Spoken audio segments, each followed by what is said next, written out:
I don't want to be in the way. If you want to get to know Paige, get to know her. That conversation with Ekin couldn't have gone any better. You're always concerned about how everyone thinks about you. Mug. I thought you said it went good, bro. Bro, it went well, and there is nothing go well. I won't lie. When you said it went good, I was like, it's too good to be true. Hello everybody, welcome back to my channel. My name is Queenie. For those who don't know me, reviewing Love Island Season 6, Episode 18. Today's Thursday, right? Okay, I'm gonna let you guys know right now, unseen bits, probably not gonna do it. I know y'all were looking for it last week, maybe not all of you, but some people were. Some people asked me. We're gonna skip it this week too, okay? Just let you know right now so you're not looking for it. Before I get into it, please make sure to like the video, subscribe and hit the bell, and leave a comment down below. This is definitely giving Love Island vibes. Okay, I'm with it. That's the only way I would ever get on Love Island, because child, you know they don't like people like me on there. All right, so we're gonna start with the Jay saga with Ekin-Su and Paige and Jax. And it was all kinds of confusing, because I understand doing the whole courtesy of letting Ekin-Su know that you're potentially trying to pursue somebody else, right? One thing on Love Island that always confuses me is why people don't test the waters with the person who they actually want to pursue first, because you're going and you're letting everybody else know, oh yeah, I'm gonna try and get to know this person, and what if the person is not interested, you know? Like, let's throw back to Luca. Davide was upset that Luca went and talked to Gemma, but there was nothing to talk about until he knew that there was a green light with Gemma to pursue, you know what I mean? But anyways, Jay's under the impression that the conversation went really well. In the blink of an eye, Ekin-Su had this come to Jesus moment where she realized, no, I'm actually very pissed off. And she goes and she lets Jay know that, hey, listen, I take everything back. You are a liar. You're a backstabber. How dare you? Oh, Ekin-Su, it's almost like he took a page out of your book, babe. Davide could have gone home, but I picked you. That's your choice, And now, not mine. all of a sudden, now you want to get to know Paige. She's in a secure relationship. Do you know how fucking muggy that makes you look? The biggest player in this villa is you, Jay. And you deserve the biggest Oscar in here. So well done. I just think it's so rich of Ekin-Su. I'm like, baby, y'all are one and the same. You guys are the same person. I juggle between the idea of whether or not I believe her or I don't. I think for the most part, she's playing a role, and she's playing it well. That check they're gonna cut her, if not for the actual show, some kind of ITV2 sponsorship after the show or something. Like, they're gonna keep her in their orbit, absolutely. But I'm just like, you're moving like you're in this relationship with this guy, and she said she felt like that's what it was, and she wished that he would have told her about Paige earlier. Well, he didn't have feelings for Paige then. He has thoughts about Paige now, and he's telling you now. Anyways, he later on goes and talks to Jax about the situation, and Jax is very open to it. The problem is his nonchalant demeanor has Paige kind of on edge. I mean, Like, any lad could come in here, right, and say, I'm gonna get to know Paige. Go ahead. Go ahead, mate. You don't get to chat with anyone else. That's not what I'm asking for. Like, all I was looking for from Jax was like a little bit of like reassurance sort of thing. So the situation with Jax, though, I understand it. If you are new in this thing, you definitely want to make sure that the person is coming back to you because they generally want to be with you. I just think that the way that Paige is, the way that I am, okay, babe, I understand. Maybe this is why I really like Paige, because we are one and the same. Once I'm with you, it doesn't matter if Barack Obama was to come into the room, like, I'm focused here.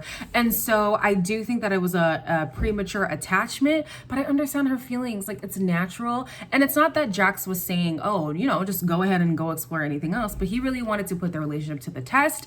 In the moment, she didn't perceive it that way, so I definitely understand her feelings. I felt so bad for her. I felt so bad for the tears. I really did. It just has to be in you to be that person who can nurture multiple connections. Most of us can't do that, if we're being honest with ourselves. But still, speaking on Ekin-Su for a second, the guys in the villa are not feeling her at all. Like, she's really trying to make her case as to why she blew up on Jay, and they're like, girl, He saw you for who you really are. He coupled up with you and he found out what you are in 2 days, mate. A fucking headache. No, shut up, That's what he's Jack. doing There's to each nothing other. wrong with getting to know someone, There you go, but don't mate. lead me on. It's not leading anybody no, it's on. leading me on. Jay, welcome to the doghouse. That's the biggest reason for me why I can't really get on her boat in terms of authenticity. I'm on her boat in terms of TV quality because this season is giving.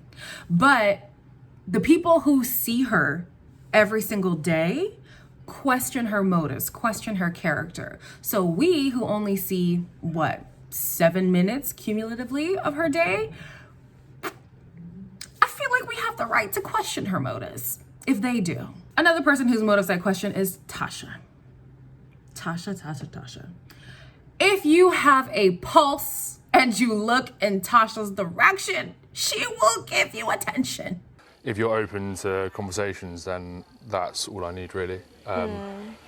Yeah, like even if it's on a friendship level, like the chats, like, do you know what I mean? Like obviously it'd be fine. So.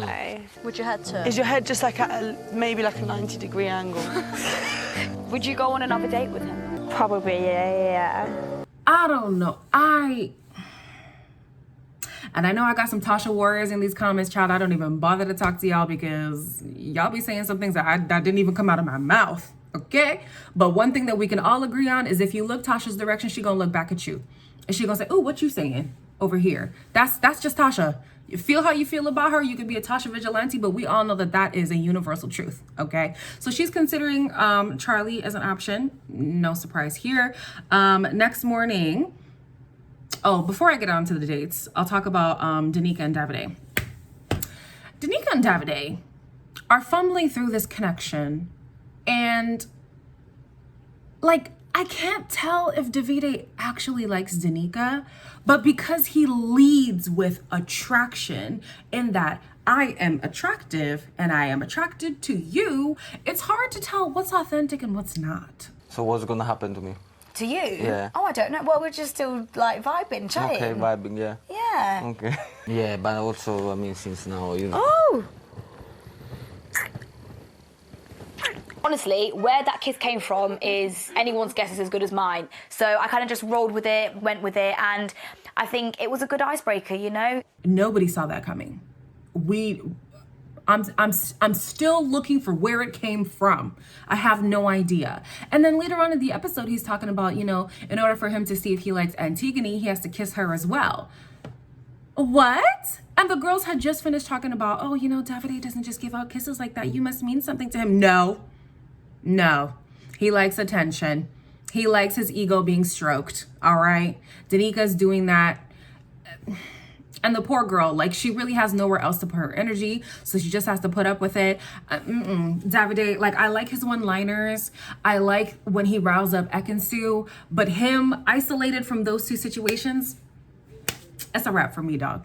All right, so Ekin-Su is now convinced that she don't have, let me try to say this without laughing.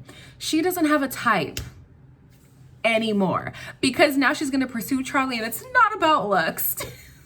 I'm like, girl, how many ways can you say you don't like how this man looks? She's like, oh yeah, no, I don't have any type anymore.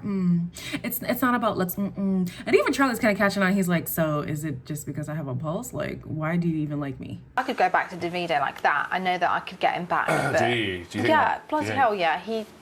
No, I don't want him. I don't have a type. I just want, now I really don't have a type. I just want someone who...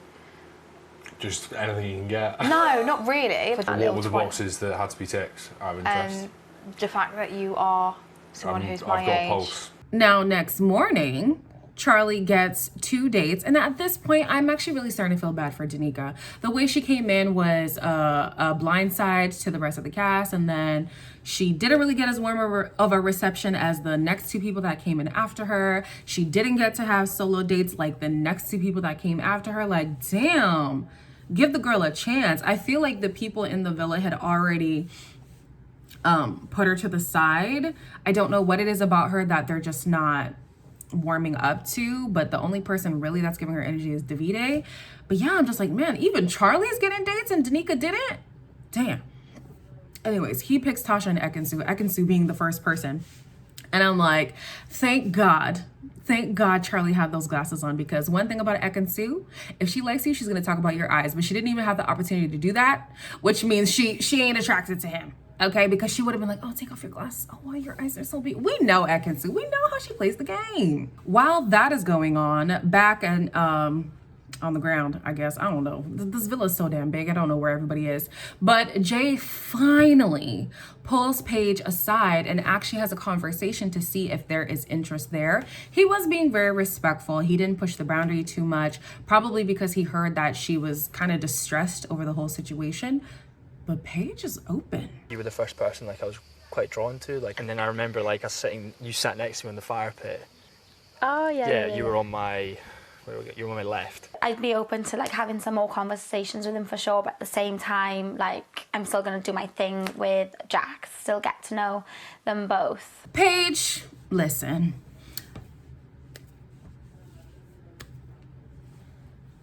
I think you should go with Jay. I don't know what it is. I don't trust Jay either. Just like Paige, I don't trust Jay, but for some reason, I like her better with Jay than Jax. Jax has been very, like, he's been showing up for her, especially when he caught her in the middle of like her breakdown, and he was like, hey, you know, I'm there for you. Like, you can talk to me about anything. Like, he was being stellar. I have nothing negative to say in this very moment, but I somehow want her with Jay. I don't know why. Am I the drama? I think I'm the drama. Now, back at the hideaway hot tub, Tasha is Charlie's second date. Oh, she gone. I think for me, I want to go on a date with someone that like I have a genuine interest in, rather than just like going on a date with someone for the sake of it. Yeah. There's no harm in us sort of like just getting to know each other a bit more. Yeah, right? there's no harm at all. There was clearly more of a mutual interest between the two of them than there was between Charlie and Ekin-Su, which is an issue for Andrew, because Andrew, I mean, like, Tasha is the puppet master, the yo-yoer.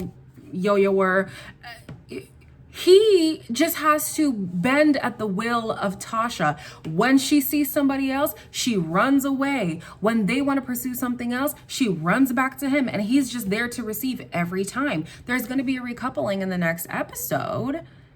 And his place in the villa is really in jeopardy because this girl cannot make her mind to save her damn life. Send somebody in for Andrew.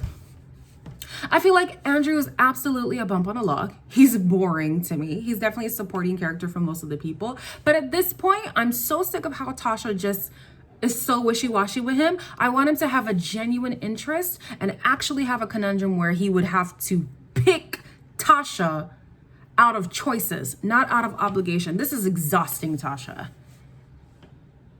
This is exhausting. I'm riled up over a stupid show. I can't. Oh, this season is so good. Anyways, like always, please make sure to like this video, subscribe, and hit the bell. We are almost at 20K. If you are not subscribed and you're already at this point, you're using and abusing me, and I don't appreciate it. Okay, subscribe. Goodness sakes.